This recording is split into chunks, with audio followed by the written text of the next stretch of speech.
Pada bab 7 membahas Pancasila sebagai dasar nilai dalam pengembangan ilmu. Ilmu pengetahuan berasal dari kata ilm bahasa Arab dan sintia bahasa Latin yang berarti pengetahuan. Ilmu dipahami sebagai hasil proses berpikir logis, sistematis, dan objektif yang bertujuan untuk memperoleh pengetahuan yang benar.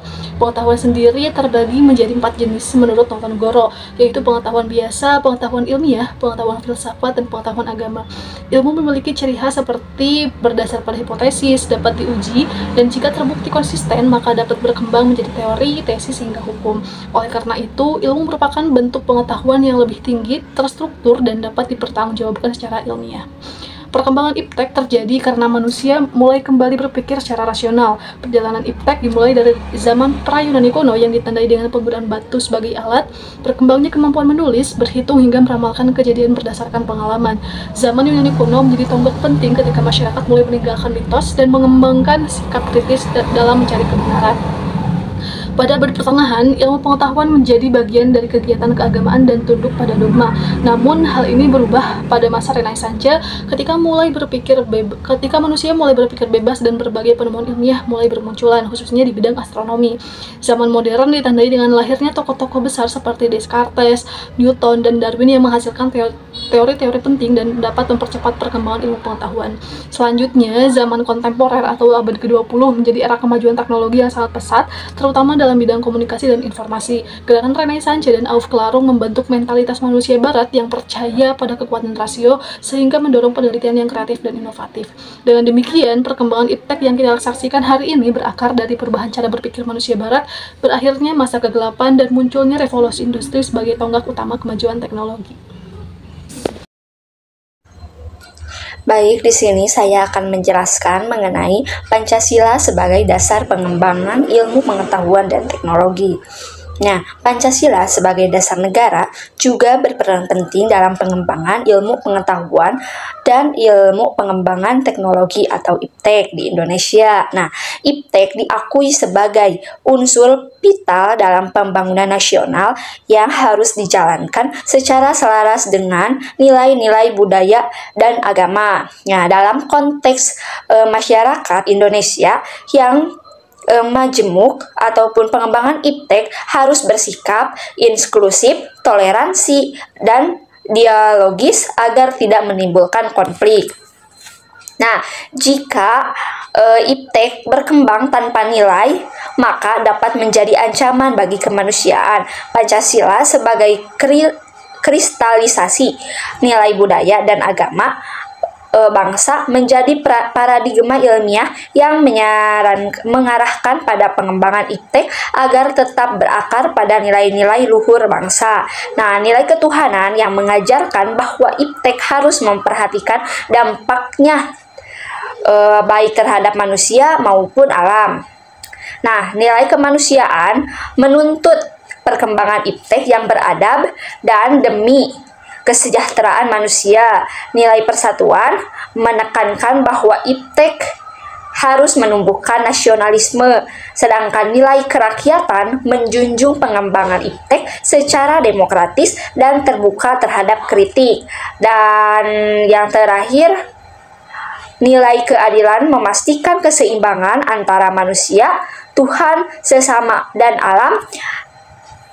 Dengan demikian, iptek yang dikembangkan berdasarkan Pancasila akan lebih manusiawi, adil, dan berkelanjutan. Warahmatullahi wabarakatuh. Di sini saya akan menjelaskan tentang poin C, yaitu urgensi kedudukan Pancasila sebagai dasar pengembangan iptek.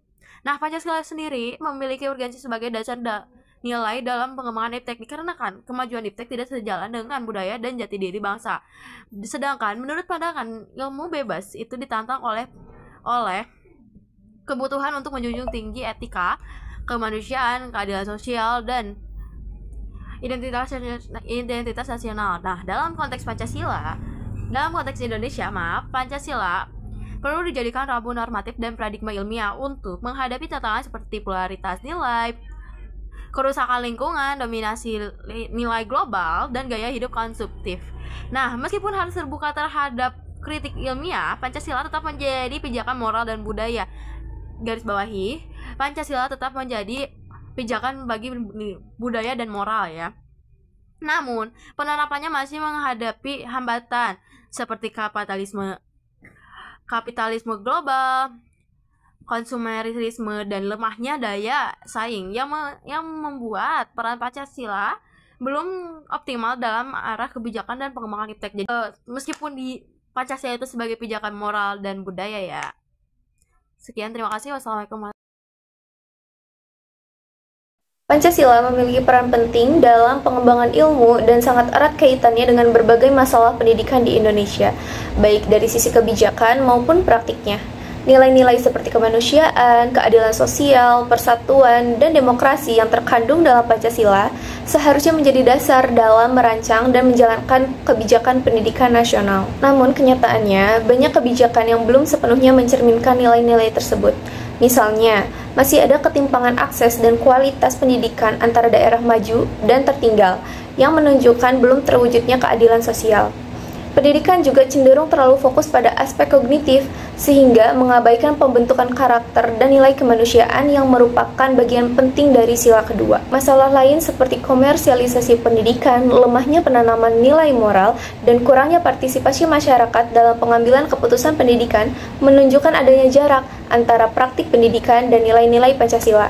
Padahal, Pancasila menekankan pentingnya musyawarah, gotong royong, dan solidaritas sosial. Karena itu, pendidikan yang berpijak pada Pancasila harus memandang peserta didik sebagai pribadi yang utuh, bukan hanya sekedar tenaga kerja atau angka statistik saja. Pendidikan seharusnya menghasilkan lulusan yang terampil, cinta tanah air, bermoral, dan peduli sosial.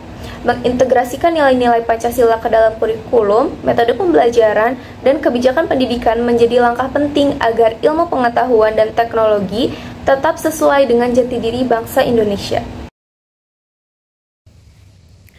3. Kurangnya penanaman nilai-nilai Pancasila dalam pembelajaran matematika yang berorientasi pada hasil, bukan proses membentukkan karakter siswa. Dalam praktik pembelajaran matematika di sekolah, fokus utama seringkali tertuju pada aspek kognitif seperti pencapaian nilai ujian, kemampuan menyelesaikan soal, dan keterampilan prosedural semata. Pendekatan ini cenderung mengabaikan dimensi efektif dan nilai-nilai moral yang sebenarnya dapat diintegrasikan ke dalam proses pembelajaran matematika, termasuk nilai-nilai luhur yang terkandung dalam Pancasila. Yang sila pertama yaitu ketuhanan yang Maha Esa. Dalam pembelajaran matematika, nilai spiritual dapat ditanamkan melalui sikap syukur atas anugerah akal pikiran dan logika yang diberikan Tuhan. Guru juga dapat menumbuhkan kesadaran bahwa keteraturan dan keterpaduan dalam konsep matematika mencerminkan kebesaran ciptaannya, serta mendorong siswa untuk menjunjung tinggi kejujuran dalam proses belajar sebagai bentuk tanggung jawab moral. Kemudian sila kedua yaitu kemanusiaan yang adil dan beradab. Pembelajaran matematika hendaknya memperhatikan perbedaan kemampuan siswa dan memperlakukan mereka secara adil. Guru perlu menciptakan suasana belajar yang menghargai keberagaman dan menjunjung nilai-nilai kemanusiaan seperti empati terhadap teman yang kesulitan memahami materi dan membantu tanpa merendahkan. Yang selanjutnya, sila ketiga Persatuan Indonesia. Kolaborasi dalam kelompok belajar matematika dapat menjadi sarana untuk mewujudkan rasa persatuan. Dalam bekerja sama memecahkan masalah matematika, siswa dapat dilatih untuk bersatu dan saling mendukung demi tercapainya tujuan bersama. Selanjutnya, sila keempat, kerakyatan yang dipimpin oleh hikmat kebijaksanaan dalam permusyawaratan perwakilan. Diskusi kelompok dalam pembelajaran matematika akan membuat siswa saling bertukar pendapat dalam menyelesaikan soal. Proses ini akan melatih sikap demokratis, menghargai pendapat, dan menyelesaikan perbedaan secara bijaksana. Yang terakhir, sila kelima, keadilan sosial bagi seluruh rakyat Indonesia. Prinsip keadilan dapat diterapkan dengan memberikan kesempatan belajar yang sama bagi semua siswa. Guru juga dapat memberikan tugas dan asesmen yang adil dan tidak diskriminatif. Dengan demikian, pembelajaran matematika dapat digunakan sebagai sarana internalisasi nilai-nilai Pancasila dalam kehidupan sehari-hari bagi siswa.